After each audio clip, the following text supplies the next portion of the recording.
Oh, hello to you again, and here's another video where we, as cyclists, explore the question that we're often asked, which is, would somebody be able to get a mobility vehicle, or somebody with a wheelchair, might they be able to get down part of some of the routes that we take? So this time we're looking at the Wey Navigation between Byfleet and Thames Lock, so really between the Basingstoke Canal and the River Thames. So if we just have a quick look at the map that we've got here, you'll see that it's got A, B and C marked on it. Although the whole thing is suitable for bicycles, I would probably tentatively suggest that between A and B are probably the only possible parts for any mobility vehicles. So it's not really a route I would recommend. So let's just have a little look. Here we've just joined it at the end of the canal, and that's pretty tricky. So I don't think you'd be able to manage that. But it's okay for bikes. Between Newhaugh Lock and Cox's Lock, it's great. But then we get to Cox's Lock, you can see here. As we head towards Weybridge, we then have to go around this meadow, and that is completely inaccessible. Drop down, difficult bridge down towards the River Thames, and then work your way along the river. And then when we get to Thames Lock, we have to go over an almost impossible bridge.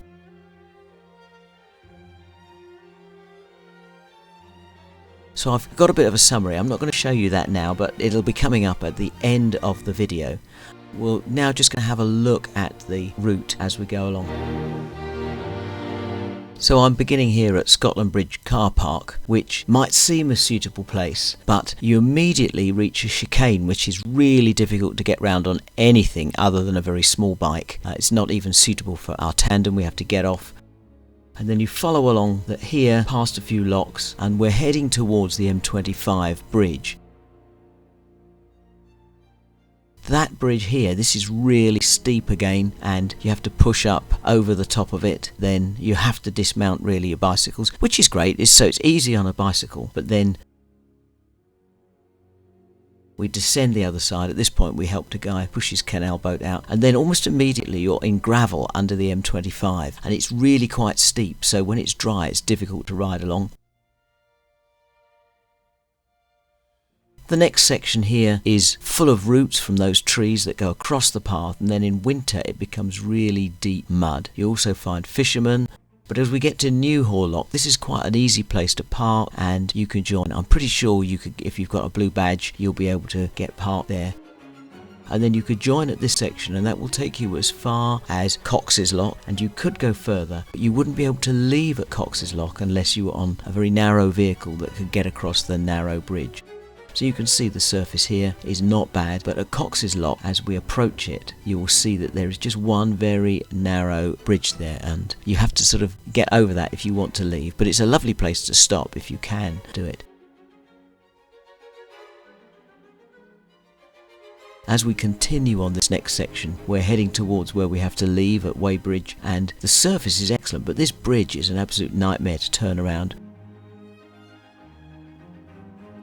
And then you've got this path around the edge of the navigation and meadow, but there's also the road, and then you have to cross the road.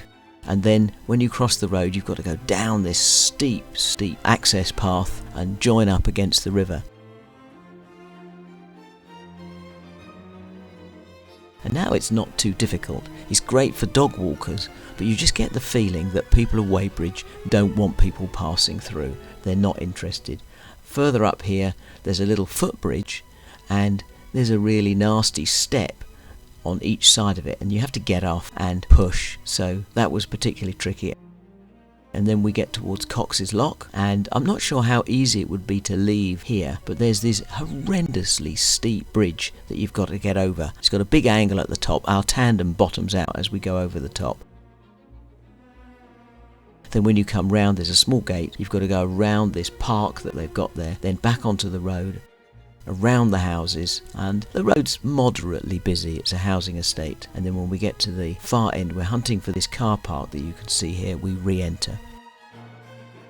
So would I recommend the route? Probably not for mobility. It's fine for bicycles, and it's a great way to connect. It's interesting, it's great wildlife, it's relatively quiet. Cox's Lock and Thames Lock are National Trust sites. They're very pretty and they're quite interesting to go to. But on the negative, it can be incredibly muddy and slippery in winter. The surface is uneven. There are tree roots across the path, and the access points are often quite difficult because they've got steep bridges and things on. Cox's Lock to Thames Lock is, I would say, extremely inaccessible. inaccessible. You've just got every possible thing in the way, and you just get the feeling that as you enter Weybridge that they don't want you to come through. Interesting, but you don't feel welcome, and certainly not for mobility vehicles. So I hope you find that helps. In our next video we're going to look at the Thames path from Thames Lock up as far as Hampton Court. So if you check out the channel, you'll see that we've got hundreds of routes there which are generally suitable for cycles, and we give you metre by metre visibility of the route, and we're trying to improve that now to make it also suitable for investigation by blue badge holders who may have a mobility vehicle. Some of them are exceptionally good out off-road, but some vehicles are really more suitable for the better quality paths. So hopefully you'll be able to see and make your own judgments along that, and that's the purpose of this channel, so you can make good choices as to which route you take. So we'd love you to like our videos, we'd love you to subscribe to the channel, and we'd love you to make a comment, particularly positive comments. Give us a thumbs up, and we look forward to joining you on our next ride. Okay, thanks very much, and we'll see you soon. Bye.